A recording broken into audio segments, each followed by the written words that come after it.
Welcome to Nationalist hub. ప్రపంచవ్యాప్తంగా అన్ని దేశాలపైన ప్రభావం ఉండే రాజకీయాలు లేదా అన్ని దేశాలపైన ప్రభావం ఉండే అధ్యక్ష ఎన్నికలు ఇప్పుడు ప్రస్తుతం జరుగుతూ ఉన్నాయి. ఈరోజు ఓటింగ్ జరుగుతోంది. అదే అగ్రరాజ్యపు ఎన్నిక చాలా రసవత్తరంగా సాగుతోంది, ఉత్కంఠభరితంగా సాగుతోంది. డెమోక్రాట్ అభ్యర్థి అయినటువంటి జో బైడెన్ కావచ్చు, అటు రిపబ్లికన్ పార్టీ అభ్యర్థి అండ్ ఇప్పుడు ప్రెసిడెంట్ గా కొనసాగుతూ వచ్చిన డొనాల్డ్ ట్రంప్ ఒకవైపు, మరొకవైపు జో బైడెన్, వీళ్ళిద్దరి మధ్య కూడా ఉత్కంఠభరితమైన పోరు నడుస్తోంది. అయితే భారత అమెరికన్లు ఎవరికి సపోర్ట్ చేస్తూ ఉన్నారు? ముఖ్యంగా అమెరికా అధ్యక్ష ఎన్నిక ఫలితం భారత రాజకీయాలపై అండ్ ప్రపంచ రాజకీయాలపై ఎటువంటి ప్రభావం చూపుతుంది? భారత్ చైనా మధ్య నెలకొన్న ఘర్షణ వాతావరణము, యుద్ధ మేఘాలు కమ్ముకున్న ఈ సందర్భంలో అమెరికా అధ్యక్ష పీఠాన్ని ఎవరు అధిరోహిస్తే మనకు మేలు జరుగుతుంది? అండ్ అమెరికాలో స్థిరపడిన భారతీయులు ఏం భావిస్తూ ఉన్నారు? ఎలాంటి ఆలోచనలతో ఉన్నారు? ఎవరిని గెలిపించాలనుకుంటున్నారు? ఇటువంటి అంశాల గురించి ఈరోజు మనం చర్చించబోతున్నాం. ప్రస్తుతం మనతో లైవ్ లో సిద్ధంగా ఉన్నారు డాక్టర్ శంకర్ అడుసుమల్లి గారు. వీరు భారత్ అమెరికన్స్ అనే సంస్థను రిప్రజెంట్ చేస్తూ ఉన్నారు. ముఖ్యంగా భారతీయుల దృష్టికోణంలో అమెరికన్ వ్యవస్థలో, అమెరికన్ సొసైటీలో ఏవైనా సమస్యలున్నా వారు పరిష్కరిస్తూ ఉంటారు. అండ్ భారతీయుల దృష్టికోణంలో ముఖ్యంగా మన దేశ హితం కోసం పనిచేస్తున్న వ్యక్తుల్లో ప్రముఖంగా నిలిచే డాక్టర్ శంకర్ అడుసుమిల్లి గారితో మనం మాట్లాడదాం. అమెరికన్ పాలిటిక్స్ ఏ విధంగా ఉన్నాయో తెలుసుకునే ప్రయత్నం చేద్దాం. నమస్కారం శంకర్ గారు. సార్, డాక్టర్ శంకర్ గారు, ఇప్పుడు అమెరికా ఎలక్షన్స్ అనగానే అంటే జనరల్ గా కూడా అమెరికా ఎలక్షన్స్ ప్రభావం ప్రపంచం పైన ఉంటుంది. అదేదో సినిమా, ఏదో కవి చెప్తున్నట్టుగా కృష్ణశాస్త్రి బాధ ప్రపంచానికి బాధ అన్నట్టుగా అమెరికా బాధ అయినా, అమెరికా ఆనందం అయినా ప్రపంచం మొత్తం దాన్ని షేర్ చేసుకోవాల్సిందే. That is the situation. So ఈ రోజు అమెరికా అధ్యక్ష ఎన్నికల్ని మీరు ఎట్లా చూస్తారు? ఒక భారతీయుడిగా, అట్ ద సేమ్ టైం అమెరికాలో స్థిరపడిన వ్యక్తిగా ఈ రోజు జరుగుతున్న ఈ ఎన్నికలు దేనికి సంకేతం? డెమోక్రాట్స్ కి, రిపబ్లికన్స్ కి మధ్య హోరాహోరీ పోరు జరుగుతోంది. చాలా తీవ్రమైన విమర్శలు వింటూ ఉన్నా. డొనాల్డ్ ట్రంప్ పైన బైడెన్ చేస్తున్న విమర్శలు కావచ్చు, బైడెన్ ని టార్గెట్ చేస్తున్న విధానం కావచ్చు. మీ అబ్జర్వేషన్ ఏంటి? ఫస్ట్ సారీ, మీరు క్వశ్చన్ అని చాలా ఉన్నాయి. మీరు I think there are so many questions in your sentence. సరే, దీని ప్రభావము ప్రపంచం మొత్తం మీద ఉంది. ఇప్పుడు 2020 ఎలక్షన్స్, ఇప్పుడు వచ్చే రేపు ఎలక్షన్స్ ఇక్కడ మనకి మోర్ ఇంపార్టెంట్ దాన్ ఎవర్. ఎందుకంటే పర్టికులర్లీ ఇండియాకి, మనకి చాలా ఇంపార్టెంట్ ఈసారి. ఇప్పుడు చైనా ఇన్ని రోజులు తెలియకుండా అన్ని చోట్ల వ్యాపిస్తూ పక్కన దేశాలని ఎంక్రోచ్ అవుతూ మెల్లగా అన్నమాట సాఫ్ట్ టెర్రరిజం లాగా చేసుకుంటూ వచ్చేసారు. ఇప్పటికి యుఎస్ లో వాళ్ళకు బాగా కనపడుతూనే అండర్ కరెంట్ గా ఈ టెక్నాలజీని వాళ్ళు తీసుకొని తెలియకుండా స్పై చేసి వాళ్ళంతకు వాళ్ళు కొన్ని స్పేస్ రీసెర్చ్ కానీ, వీటిలో కానీ, తర్వాత ఈ మిలిటరీ రీసెర్చ్ కానీ తీసుకొని, so they building a very powerful military. At the same time ఈ ఎకనామికల్ గా ఇంత ఫాస్ట్ గా ఎంత డెవలప్ అయ్యారంటే వాళ్ళు basically they infiltrated wherever there is money. Particular గా ఇండియాలో, తర్వాత యుఎస్ లో ఎక్కువ ఈ పొలిటికల్ సర్కిల్స్ కానీ, తర్వాత ఎక్కడెక్కడ వాళ్ళకి మెయిన్ ఇంపార్టెంట్ ఇన్ఫర్మేషన్ దొరుకుతుందా అక్కడ వాళ్ళని కాచిపట్టుకొని, పర్టికులర్లీ ఇప్పుడు కొన్ని ఈ మధ్య బైడెన్ ఫ్యామిలీ మీద అలిగేషన్ చేస్తుంటారు. So it was done with a plan అన్నమాట. ఇన్ఫ్లుయెన్సర్ పీపుల్ పొలిటికల్ సర్కిల్లో ఎవరుంటారో వాళ్ళని ఎవరికి తెలియకుండా మెల్లగా వాళ్ళకి దగ్గర అయిపోయి వాళ్ళతో బిజినెస్ స్టార్ట్ చేసి, తర్వాత ట్రేడ్ సీక్రెట్లు కానీ, ఇంపార్టెంట్ నేషనల్ సీక్రెట్లు కానీ మెల్లమెల్లగా తీసుకొని ఆ విధంగా, so they benefited financially in a lot of different ways. అదే కాకుండా so they had a lot of trade agreements కానీ, వీటిలో కానీ ఇంతకుముందున్న డెమోక్రాట్ గవర్నమెంట్స్ నుంచి వాళ్ళకి అన్ని ఫేవరబుల్ గా వచ్చేసి మిగతా కంట్రీస్ తో పోలిస్తే చైనాకి ఎక్కువ. అందుకని economically they kind of grew faster. compared to other countries in Southeast Asia, South Asia. అదొకటి.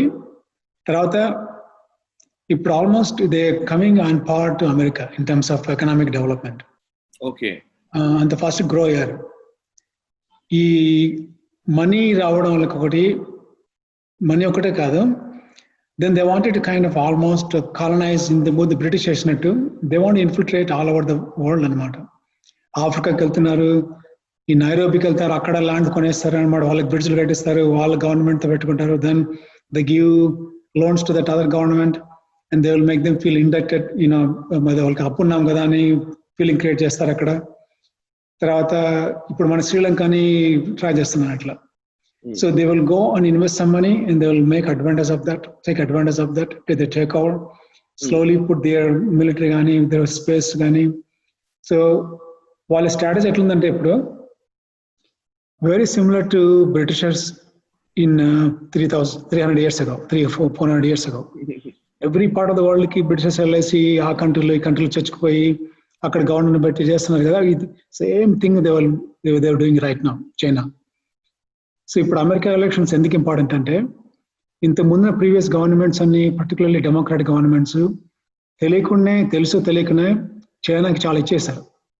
చైనా మన తెలుగులో చెప్పుకోవాలంటే దోచేసింది వాళ్ళ దగ్గర, ఇక్కడి నుంచి అమెరికా నుంచి చాలా దోచేసింది.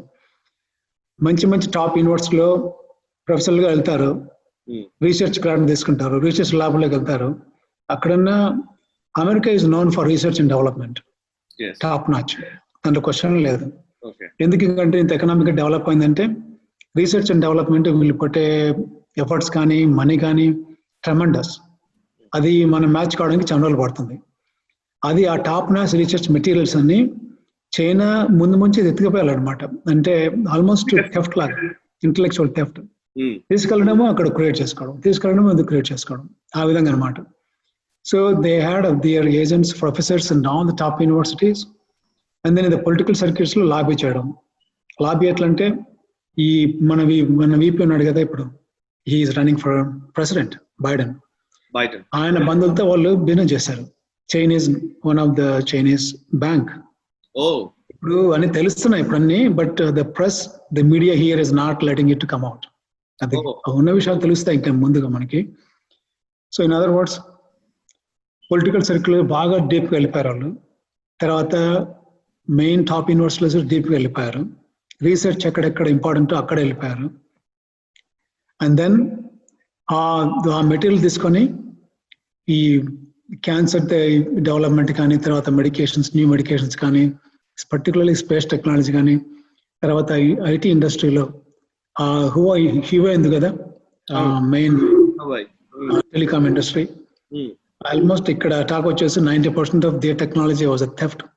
ఇది they took away from America. అంటే దానికి పేటెంట్స్ ఏముండవు, తీసుకెళ్ళిపోవడం అంతే. They just copy it, they plagiarize it and they do it. So ఆ విధంగా they became richer and faster. ఈ దొంగ డబ్బుతో అంతా. ఇప్పటికీ వాళ్ళు గట్టిగా సంబంధం చెప్పేది అంటే ట్రంప్ ఒకటే అనమాట. లాస్ట్ 4 years లో మీరు వినుంటారు ఎన్ని కాంట్రవర్సీలు ట్రేడ్ గురించి. వాళ్ళకి మీకెందుకు మేము ఇస్తున్నామని గట్టిగా అడగలిగింది ట్రంప్ ఒకటి మన వరకు. ఇంతకుముందు డెమోక్రాట్ గవర్నమెంట్ చేయలేకపోయాడు. Barack Obama was completely utter failure in that regard. తర్వాత బైడెన్ ఈజ్ కంప్లీట్లీ కాంప్రమైజ్డ్, ఎందుకంటే వాళ్ళ ఫ్యామిలీ అందుకే వాళ్ళకి డీల్స్ ఉన్నారు అంతా. అదొకటి. So almost China became more powerful than America in certain aspects. Probably economical ఇంకా నంబర్స్ తెలియదు మనకి. Then they are competing space, they competing nuclear energy, and they competing in IT industry. అన్ని దాంట్లోనే ఉన్నారనమాట ఇప్పుడు.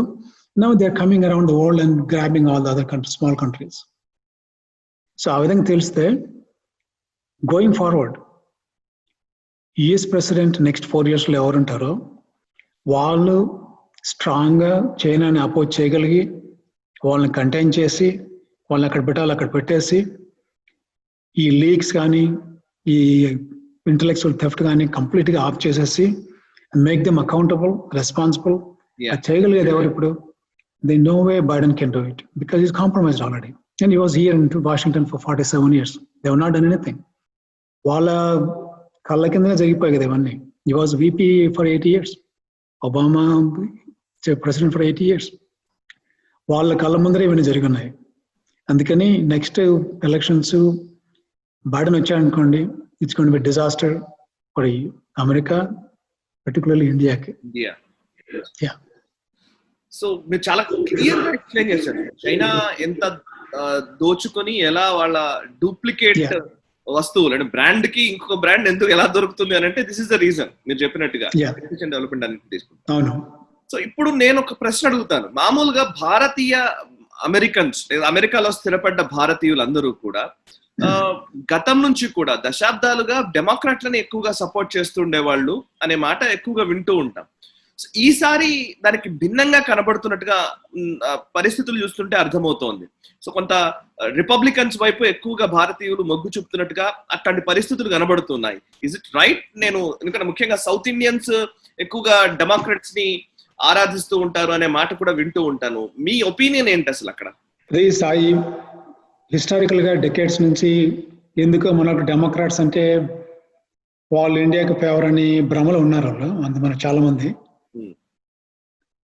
అది ఎందుకు వచ్చిందో తెలియదు నాకు. I mean still it's very difficult understand why democrats కి ఇండియాకి కొద్దిగా సపోర్ట్ ఉందని అనుకున్నారు. కానీ when you look into the facts, అన్ని డెమోక్రాట్స్ వల్ల ఇండియాకి ఏది ఎప్పుడు జరగలేదు. ఓకే, 1990s లో మన వాజ్పేయి గారు, పూజ వాజ్పేయి గారు ఆయన ప్రైమ్ మినిస్టర్ ఉన్నప్పుడు ఫస్ట్ టైం అప్పుడే కదా మనం పోఖ్రాన్ లో న్యూక్లియర్ టెస్ట్ చేసాము. Bill Clinton was president at the time. ఏం చేశాడు ఆయన?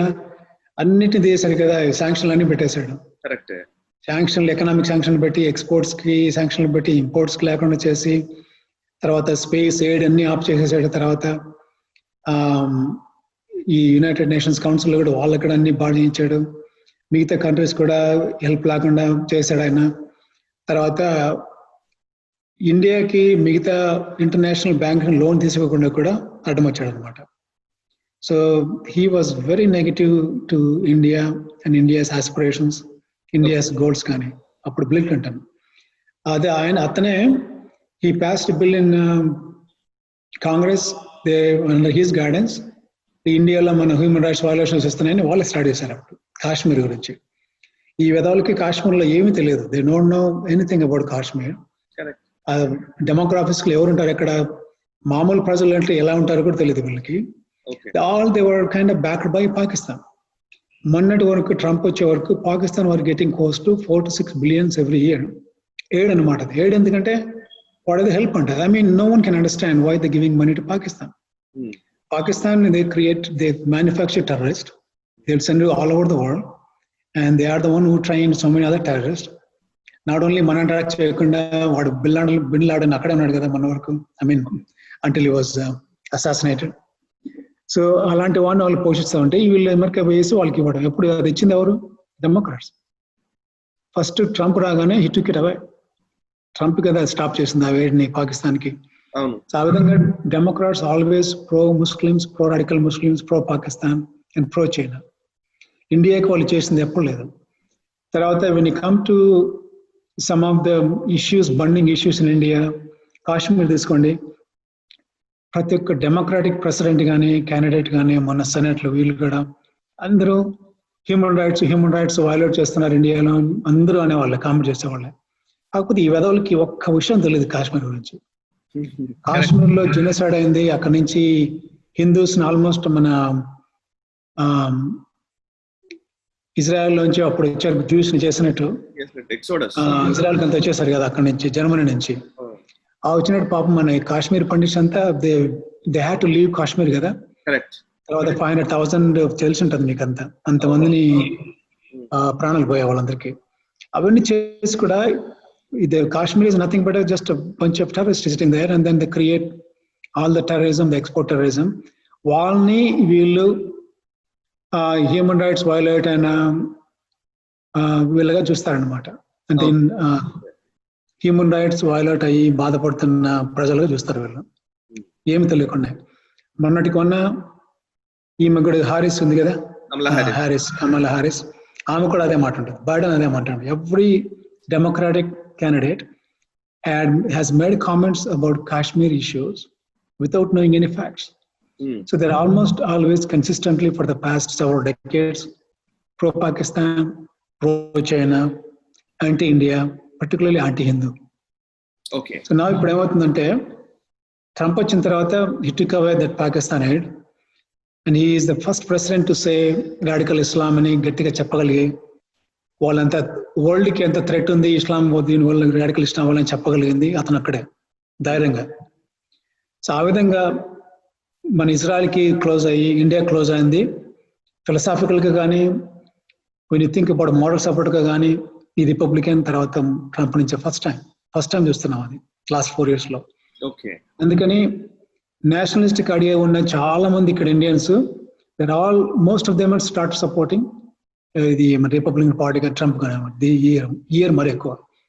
So when you take 90s late 90s లో Indians, American Indians or Bharat Indians voting for Republicans were probably about 5-6% అప్పుడంతే. 5%, 90% plus were voting for Democrats only. 2016 లో by difficulty and Trump గురించి ఇంకా తెలియదు కదా, I was promising that he will stand against radical Muslim, ఇది Islam కానీ ఇవన్నీ. So మన చాలా మంది Indians, even I was very impressed about his directness in talking and being truthful and very upfront in saying what is right, what is wrong, what is not. ఆ విధంగా so many of us very impressed by him. So our support 16% పెరిగింది. Look at which was less than 5%, 16% in 2016. Now it is close to 23 to 25% this year. అది మనకి elections అయిపోయిన తర్వాత తెలుస్తుంది. ఇంకా ఇది జస్ట్ పోల్స్టర్లో వచ్చే నంబర్స్, కానీ లాట్ ఆఫ్ పోల్స్టర్లో వచ్చే నంబర్లు చాలా మంది ఐడెంటిఫై చేయరు. They don't want to say whom they going to vote. Okay. అందుకని రియల్ నెంబర్ తెలియదు. సో ద పాయింట్ వచ్చేసి ఇప్పుడు మన భారత్ అమెరికన్స్ అంతా అమెరికన్ సపోర్ట్ రిపబ్లికన్స్ కానీ ట్రంప్కి మెయిన్గా ఎక్స్పోనెన్షియల్ గా పెరుగుతా ఉందన్నమాట. ఎందుకంటే మన ఇంట్రెస్ట్, అది ఇండియా ఇంట్రెస్ట్ కానీ అమెరికా ఇంట్రెస్ట్ కానీ ఫిలాసఫీ ఆల్మోస్ట్ సిమిలర్ అన్నమాట, కామన్ గా ఉంది మనకి. So we have pretty much common enemies. Radical Islam గురించి కానీ చైనాస్ గురించి వీ హ్యావ్ కామన్ ఎనిమీస్. అందుకని so there is more and more Bharat Americans now understanding it, realising all the facts, and then first time the number అంత increase అయిపోయింది. Elections తర్వాత ఈ probably will know how many percent, what is percentage of Bharat Americans voted for Trump. Sir ఇప్పుడు నేను ఇంతకు ముందు కూడా ఒక 2-3 వీడియోస్ కూడా చేశాను. యాక్చువల్లీ నేను I'm studying on this American history పైన కూడా కొంత చదువుతూ ఉంటే జార్జ్ సోరోస్ కైండ్ ఆఫ్ ఆలోచనలు ఎక్కడి నుంచి వస్తున్నాయి అన్న దానికి చూస్తే క్రిటికల్ థింకింగ్, కల్చరల్ మార్క్సిజం అనే మాటలు ఎక్కువగా వినిపిస్తూ వచ్చాయి. మార్క్సిస్ట్ ఆలోచనలు, కమ్యూనిస్ట్ ఆలోచనలు కొంత రూపాంతరం చెంది ఈ ఎల్జిబిటీ రైట్స్ అని, ఫెమినిజం పేరుతోటి, లేకపోతే ఇప్పుడు బ్లాక్ లైవ్స్ మ్యాటర్ లాంటివి కానివ్వండి, ఇట్లాంటి ఒక ఉద్యమాల రూపంలో మార్క్సిస్ట్ ఆలోచనల్ని తెరపైకి తెస్తున్నారు. అది యుఎస్ బేస్డ్ గా జరుగుతోందన్న విషయం రీసెర్చ్ లో అర్థమవుతోంది. అంటే అమెరికాలో ఎట్లాగైతే ఇట్లాంటి ఉద్యమాలు జరుగుతాయో, ఒక డౌన్ ద లైన్ ఒక 10-20 ఏళ్ల సమయంలోనే ఇండియా లాంటి దేశాల్లో కూడా మొదలవుతుంటాయి, డెవలపింగ్ కంట్రీస్ లో కూడా వస్తూ ఉంటాయి. ఇది గత దశాబ్దాలుగా జరుగుతోంది, డికేడ్స్ ఆఫ్ హిస్టరీ అది చెప్తోంది. ఇప్పుడు లేటెస్ట్ గా బ్లాక్ లైవ్స్ మ్యాటర్ అనేది పెద్ద ఇష్యూగా మారింది. బ్లాక్ లైవ్స్ మ్యాటర్ అనేది ఎలాగైతే ఇష్యూగా మారిందో, ఈవెన్ భారత్ లో కూడా దాన్ని అట్లాగే కాపీ పేస్ట్ చేసి దళిత్ లైవ్స్ మ్యాటర్ అని, ముస్లిం లైవ్స్ మ్యాటర్ అని, ఇట్లా ఇక్కడ కూడా ప్రొజెక్ట్ చేసే ప్రయత్నాలు కొంతమంది ఇక్కడ చేస్తూ ఉన్నారు. ఇట్లాంటి అజిటేషన్స్ ఇంపాక్ట్ ఎంత మేర ఈ ఎలక్షన్స్ లో ఉంటుంది? బ్లాక్స్ ఎలా ఆలోచిస్తూ ఉన్నారు, అండ్ అక్కడ ఉన్న అమెరికన్స్ లేదా వైట్స్ ఎటువంటి ఆలోచనతో ఉన్నారు, ఏ పార్టీకి మొగ్గు చూపుతున్నారు? సో ఈ బ్లాక్ లైవ్ మ్యాటర్స్ గురించి అజిటేట్ చేసేవాళ్ళు కానీ, వాళ్ళు ఫండ్ చేసేవాళ్ళు కానీ, వాళ్ళంతా చేసేది పొలిటికల్ బెనిఫిట్ కోసమే. ఓకే. ఒక కామన్ హార్డ్ వర్కింగ్ బ్లాక్ ఫ్యామిలీకి వీళ్ళు చేసేది ఏమి లేదు. There's nothing they do for them. So వాళ్ళు ఆ మూమెంట్ రాగానే they will hijack it, they will project themselves as community leaders అని చేసుకొని వాడికి ఒక పొజిషన్ తీసుకొని, ఇంకా then he will create his own group of people, and then he will have influence in Washington, and he will have a senator or a congressman backing up for him. So వాళ్ళంతా వాళ్ళు పెరుగుతారు, కానీ ఒక common average black ఫ్యామిలీకి వాళ్ళ వల్ల వచ్చేది ఏమీ లేదు. Okay. So as a matter of fact కొద్ది కామన్ సెన్స్ ఉన్న ఆఫ్రో అమెరికన్స్ కానీ మిగతా మైనారిటీస్ కానీ దెన్నో వాళ్ళ లైఫ్ బాగుపడేది ఎవరి వల్ల బాగుపడుతుందంటే కంట్రీ గురించి అందరిని చూసుకొని జాబ్స్ క్రియేట్ చేసుకొని ఎకానమీ ఇంప్రూవ్ చేసుకొని ఎవరికైనా చేయగలరో వాళ్ళ వల్లే క్రియేట్ అవుతుంది. లాస్ట్ 4 years లో ఫర్ ఎగ్జాంపుల్ ఈ నెంబర్ చూస్తుంటారు మీరు. First time in the history blacks Afro American unemployment was the lowest in the last 4 years లో. Compare to decades and the lowest unemployment in the black Americans in the last 4 years Trump administration లో. తర్వాత వాళ్ళ average household income 5,000 to 6,000 పెరిగింది every ఫ్యామిలీకి, black American ఫ్యామిలీకి.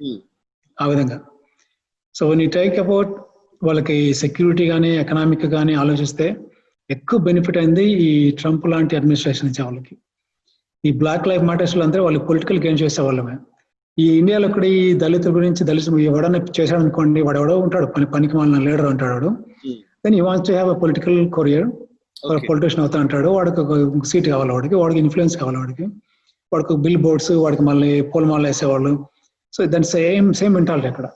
అందుకని common ప్రజలు ఎంత తొందరగా మేల్కొంటే ఈ దరిద్రులందరూ మన పేరు పెట్టుకొని ఇట్లా ఎక్స్ప్లాయిట్ చేసి వాడు బెనిఫిట్ అవడం కాకపోతే మనకు వచ్చేది ఏం లేదని ఎంత తొందరగా తెలుసుకుంటే అంత మంచిది వాళ్ళకి. Right sir. సార్ ఇప్పుడు మీరు ఇందాక ఒక పాయింట్ అన్నారు, డైరెక్ట్ ఫ్రమ్ హార్ట్ ట్రంప్ మాట్లాడుతూ ఉన్నట్టుగా కనబడుతోంది అని. ఇది మీరు ఇందాక చెప్పిన మాట, more or less. So Donald Trump మాట్లాడుతున్నది నిజంగా ఏదైతే లోపల మనసులో అనుకుంటున్నామో అది బయటకు చెప్తున్నట్టుగా కనబడుతోంది అని మీరు అంటున్నారు. కొంతమంది ఏమో మూర్ఖ వాదనలు చేస్తున్నాడు ట్రంప్ అనేది, ఇంకొంతమంది వాదన. So how do you look at it? అంటే జనరల్ గా ట్రంప్ ని బ్లేమ్ చేస్తున్న వ్యక్తులందరూ కూడా, ఇంక్లూడింగ్ మీడియా, సిఎన్ఎన్ దగ్గర నుంచి అన్ని ఛానల్స్ కానివ్వండి లేదా పేపర్స్ కానివ్వండి, అండ్ ట్రంప్ ని వ్యతిరేకిస్తున్న శక్తులు కానివ్వండి, చెప్తున్న మాటల్లా కూడా ఈయన మూర్ఖపు అధ్యక్షుడు, సో మోస్ట్ ఇంటాలరెంట్ ప్రెసిడెంట్, ఇట్లాంటి మాటలే యూజ్ చేస్తున్నారు. How do you look at it? Intolerance to press కదే సాయి. Intolerance to only press, because press ఇప్పుడు అబ్జెక్టివ్ ప్రెస్ అంటే రిపోర్ట్ ఇవ్వాలి అంతే కదా. ఈ ఊళ్ళో ఇన్సిడెంట్ జరిగింది లేకపోతే అక్కడ జరిగింది. No, your goal is to just give a report of that particular thing. ఇక్కడ ప్రెస్ అది అయిపోయింది, అది పోయింది. They don't give any report, they give opinions. ఇప్పుడు ట్రంప్ ఎట్లా అన్నాడంటే వాడు ఒపీనియన్ ఇస్తున్నాడు కానీ what is the basis on it? Correct. Trump ఏం చెప్తాడంటే రాడికల్ ఇస్లాం అంటాడు, దెన్ యువర్ ఆర్గ్యుమెంట్ అంటాడు అనమాట. అతను చెప్పేదేంటి, వాడు రాడికల్, వాడు వచ్చాడు, వాడు వరల్డ్ ట్రేడ్ మీద ఇది చేశాడని చెప్పేసి then that's why call him as radical. అని తర్వాత చైనా వైరస్ అంటాడు. ఇప్పుడు చైనా వైరస్ అంటే ఎట్లా అంటావని వీళ్ళంటే it came from China, manufactured in China, China's lab. So what you call that? So ఉన్నదని చెప్తే ఎవరికైనా పడదనమాట. అది బేసిక్ గా నిజం చేదంటాం కదా, అది అంతకంటే ఏం లేదు ఇక్కడ. ఇప్పుడు more than 90 or 99% of media anti Trump. ఎందుకంటే వాళ్ళ కంట్రోల్ పోతుంది ఇక్కడ. Common public they don't believe media anymore. CNN కానీ, తర్వాత ABC, CBA, MSNBC, Wall Street Journal, New York Times, all other newspapers, more than 90% are completely anti-Trump. ఏది report చేసినా వాళ్ళకి ట్రంప్కి negative చేయడానికే చేస్తుంటారు అనమాట. ఎందుకంటే వాళ్ళు కంప్లీట్ గా ఈ డెమోక్రాటిక్ సపోర్ట్. అది most of them are donors to democratic party. Democratic party వస్తే then they will have their own lobbying, their own businesses, so many connections అక్కడ. It's not because that media want to come and help common person, educate them, give them some information. ఇలాంటివి ఏమి interest లేవు కూడా. నాకున్న lobby ఏంటి, నాకున్న circle ఏంటి, నేనేం చేయగలను ఈ బాడీని కాకపోతే వాళ్ళ క్యాండిడేట్ కి, అది తప్పితే ఇంకేం లేదు. So only the talk about is anti Trump, అంత ఇంకేం లేదు. ట్రంప్ స్టైల్ ఆఫ్ టాకింగ్ కొద్దిగా హార్ష్ గా ఉంటుంది. That's his personality. ఇప్పుడు మీరు సిఇఓ తీసుకోండి, చీఫ్ ఎగ్జిక్యూటివ్ ఆఫీసర్ మీకు తీసుకోండి. లెట్స్ సే ఫర్ ఎగ్జాంపుల్ మన ఫాదర్ ఉంటారు ఇంట్లో. చిన్నప్పుడు ఫాదర్ టఫ్ గా ఉన్నామని ఫాదర్ తిట్టుకుంటాం లేదు కదా. ఎందుకు టఫ్ గా ఉంటాడు ఆయన? ఫాదర్ ఏ ఇంట్లో తీసుకున్నా చిల్లరందరూ కొద్దిగా బాగా పెరిగి అందరు బయటకు వచ్చేసి ఇండిపెండెంట్ గా తయారై క్యారెక్టర్ గా బాగా తయారు చేసుకుని మంచి జాబ్ వచ్చి వాళ్ళ జీవితాలు బాగుపడలేదు కదా, ఏ ఫాదర్ అని టఫ్ గా ఉంటారు. సో ఫాదర్ వచ్చేసి ఫ్రెండ్ లాగా ఎప్పుడు స్మూత్ గా బిహేవ్ చేయాలంటే కుదరదు. అది father has to show tough love. Same విధంగా ఒక chief executive officer some time may look very short, very sharp, very abrupt. Sometimes I sound very arrogant. అది కాదు, అది పర్సనాలిటీ కాదు మనకి important. What he's doing, the deeds are important. ఇంకొక example వచ్చేసి Steve Jobs ఉన్నారు కదా ఆయన. When he was alive, Apple is there today is because of Steve Jobs. He was known to be extremely arrogant, extremely very short in the sense takku maatadam, but whatever he talks very abrupt, very abrasive. Atla undedannamata and style of personality. But look at his work. You don't question, you don't think, you don't remember him as a personality, a short-tempered person. Adi gurtupettukom ippudu. What he has done, what he has accomplished, adi gurtupettukuntam. Trump would ante same. He may sound sometime very abrasive or straightforward, short-tempered laga anapadichu kani, but whatever he says is coming from his heart. So andukani most of the time it's very safe to take what they're saying, compared to Biden gaani, mana Obama gaani, వాళ్ళంతా sweet talkers. మనకి ఏం చెప్పాలో they will tell us what we want to listen, what is going to appease us. That's అంతే. వాడి మనసులో ఏముంటుందో ఎవరికి తెలియదు మరి. Then do everything different. Okay. అది 21st century కూడా then we still hang on it అంటే personality బాగాలేదు, the way he talks is, we should not look into those things. Look at the deeds. Not the character, not the outside, the behavior. Look at the deeds, what he's doing behind, what he's doing every day. That's important. Andukani even వాళ్ళు argue చేస్తారంటే they can't match him in any way. Okay. ఆ పనులు వాళ్ళు చేయలేకపోతున్నారు కదా. Only thing they can point out is, he criticizes that and this, and he talks this way, he talks that way. ఈ Twitter లో ఉంటాడు ఎక్కువ, అందరిని కామెంట్ చేస్తుంటారు కానీ he just very direct, he doesn't take nonsense. Yes. That's my opinion. Yeah. And many people's opinion too. Yeah. సరే, ఇప్పుడు మనం మాట్లాడుతున్నది ఎలక్షన్స్ జరుగుతున్న టైంలో మనం ఉన్నాం కాబట్టి, ఒకవేళ ఫలితాలు మారితే నేను అడిగే ప్రశ్న, ఇప్పుడు అధ్యక్ష ఎన్నికల్లో ఇప్పుడు ట్రంప్ ఉన్నారు, ఒకవైపు బైడెన్ ఉన్నారు. ట్రంప్ అడ్మినిస్ట్రేషన్ అలాగే కంటిన్యూ అయితే ఇప్పుడున్న సంబంధాలు ఇంకా బలపడతాయి భారత్తో, ఇంకా భారత్ కి మంచి జరుగుతున్నది మీరు అభిప్రాయం? ఇఫ్ నాట్, నిజంగా అడ్మినిస్ట్రేషన్ మారితే గనక, ఒకవేళ బైడెన్ గనక గెలిస్తే ప్రమాదాలు ఏంటి? ఎటువంటి ప్రమాదాలు ఉంటాయి? ఓన్లీ విత్ చైనా ఒకటేనా, లేకపోతే ఇండియన్ అమెరికన్స్ కి జరిగే ఇబ్బందులు ఉంటాయా, ఇంకా ఏమైనా ఉంటాయా అడ్మినిస్ట్రేషన్ మారితే? అడ్మినిస్ట్రేషన్ మారితే ఇక్కడ ఉండే ఇండియన్ అమెరికన్ కి, ఇక్కడ సెటిల్ అయిన అంటే భారత అమెరికన్స్ అందరికి ఎకనామికల్ గా ఇంపాక్ట్ ఉంటుంది. ఎందుకంటే ఇక్కడ మీరు అన్ని కమ్యూనిటీస్ తీసుకుంటే, Indian American community one of the most hard working community, most tax paying community అనమాట. Almost every family works hard and pay taxes compare to other communities. అందుకని బైడెన్ లాగానే is going to hike taxes. So Indian కమ్యూనిటీకి బేసిక్గా economically it's going to be very impactful, ఈ tax ఎక్కువ కావడం వల్ల. And then businesses కొన్ని ఈ ఉంటాయి కదా అండి, మన అన్నెసెసరీ రెగ్యులేషన్స్ అవన్నీ ఎక్కువైపోయి, సో స్మాల్ బిజినెస్ కానీ చాలా మంది మన వాళ్ళు చాలా మంది చేస్తుంటారు ఇక్కడ బిజినెస్ లో, వాళ్ళు కూడా అన్ని రెగ్యులేషన్స్ ఎక్కువైపోయి అబిలిటీ తగ్గిపోతుంది. సో ఎకనామికల్ గా ఇట్స్ వెరీ బ్యాడ్ ఇంపాక్ట్ ఉంది అక్కడ. ఓకే. తర్వాత నెంబర్ 2 వచ్చేసి, మన చాలా మంది మన భారత అమెరికన్స్ అంతా హిందూ ఇది కదా, సో సాఫ్ట్ సర్కమ్ కొద్ది వాళ్ళ పనులు వాళ్ళు ఉంటారు కదా, ఎక్కువ డామినేట్ చేసేది వీళ్ళు ముస్లిం కమ్యూనిటీ అనమాట. 90% ఆఫ్ డోనాట్స్ ఇన్ డెమోక్రాట్స్ వచ్చేసి Muslim community. So they infiltrate, they get in to all universities. మన మీద పేర్లు పెడతారు, ఇండియాలో మోడీ ఇటు చేస్తానని వాళ్ళు అక్కడ లెక్చర్లు ఇస్తారు మనకి. So 90% of this democratic donors of the Muslim origin, పొద్దున్న లేచినప్పటి నుంచి వాళ్ళ గోల్ ఏంటంటే కాంగ్రెస్ లో కానీ సెనెట్లో కానీ ఇండియాలో ఏదో కూడా చేయించడం అనమాట.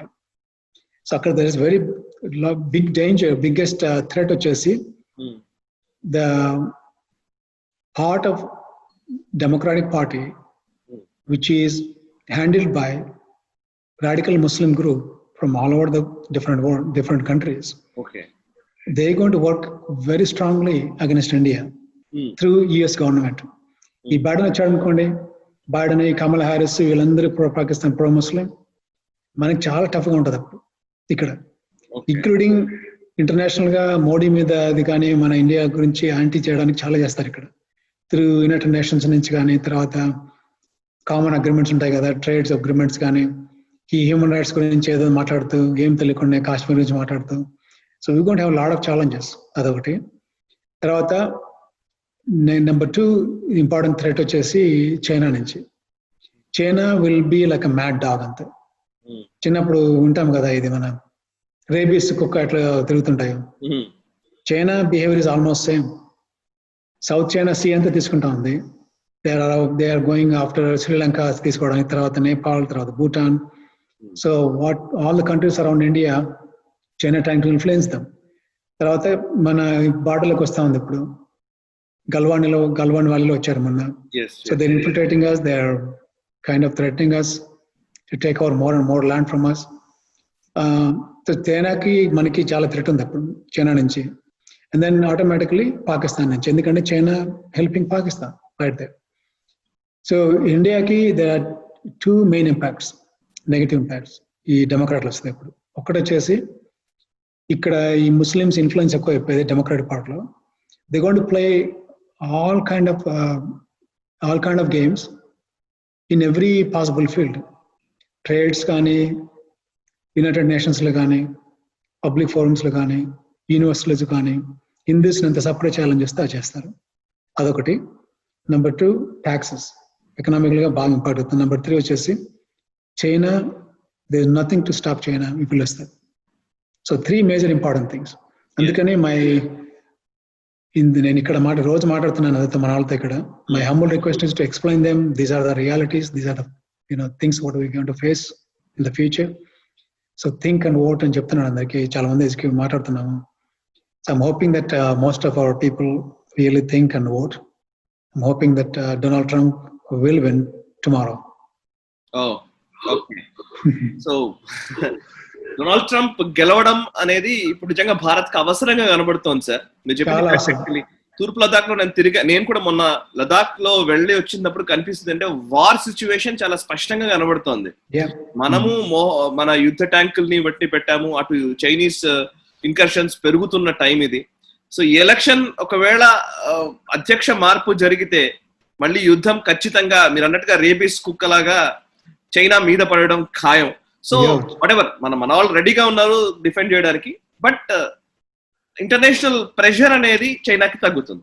That's what you are convince. Finally మీ అప్పీల్ ఒకసారి మళ్ళీ చెప్తారా? మీ అప్పీల్ ఏంటి భారత్ అమెరికన్స్ కి మీరు ఇచ్చే అప్పీల్? ఒక మాట ఈవెన్ ఇంగ్లీష్ లో చెప్పినా పర్వాలేదు, will circulate it in. So my humble request, appeal వచ్చేసి మన అందరి సోదరులకి, సోదరిమణులకి, మన ఆల్ సిబ్లింగ్స్ కి, ఇప్పుడు tomorrow elections critical important. Next 4 yearsకే కాదు, ఇండియా పాత్కి, ఇండియా ప్రోగ్రెస్ కానీ, ఇండియా ఇంటర్నల్ పీస్ కానీ ఈ నెక్స్ట్ 4 years చాలా డిపెండ్ అయింది. వచ్చే president pro India, pro Hindu పర్టికులర్గా ఎవరు ఉండగలరు అని గట్టిగా ఆలోచిస్తే డొనాల్డ్ ట్రంప్ మాత్రమే. He is the first president to come up and say radical Islam is radical Islam with no other mumbling words. అదొకటి. ఇంతకుముందు మనం ఇంతకు మాట్లాడినట్టు యుఎస్ లో మన ఇండియన్ కమ్యూనిటీకి చాలా ప్రాబ్లమ్స్ వస్తాయి వీళ్ళ వాళ్ళు ఇప్పుడు. ఎందుకంటే వాళ్ళకి ఫ్రీ హ్యాండ్ ఇచ్చేస్తారు మన Muslim from all across the different countries. వాళ్ళు ఎంత ఇన్ఫిల్ట్రేట్ అయ్యారంటే ఎవ్రీ యూనివర్సిటీలో ఉన్నారు వాళ్ళు, అండ్ ఆల్ పొలిటికల్ సర్కిల్స్ లో ఉన్నారు. వాళ్ళ వల్ల ఇక్కడి నుంచి ఇండియాకి థ్రెట్ ఎక్కువ పోతుంది, ఇంటర్నేషనల్ కమ్యూనిటీ నుంచి వాళ్ళ ఇన్ఫ్లుయెన్స్ తో. తర్వాత చైనాకి ఇంకా అడ్డు అదుపులేదు కదా. తర్వాత మన చుట్టూ ఉన్న కంట్రీస్ అన్ని టైట్ చేసుకుంటూ వచ్చేసి ఇండియా ట్రేడ్ అగ్రిమెంట్స్ కి యుఎస్ నుంచి కూడా తక్కువైపోయి. సో బేసిక్ గా going forward the growth of India, security of India, and then Indian Americans ఇక్కడ యుఎస్ ఉన్న వాళ్ళు కూడా both same security and they prospects of having a peaceful life, prosperity. తర్వాత మన protection of our faith, Indian Hindu faith అన్ని స్టేక్లో ఉన్నాయి. So వీటన్నింటినీ ఆలోచించేసి make a very calculated wise decision to work relentlessly towards the future of all our Indians.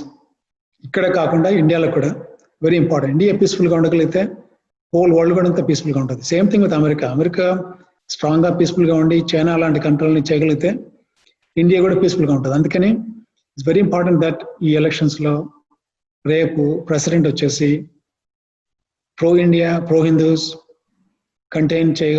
చైనాని contain చేయగలిగిన president ఎవరంటే Trump. So నా humble request to everyone, vote for Trump. Yes sir, thank you very much Shankar garu, thank you very much.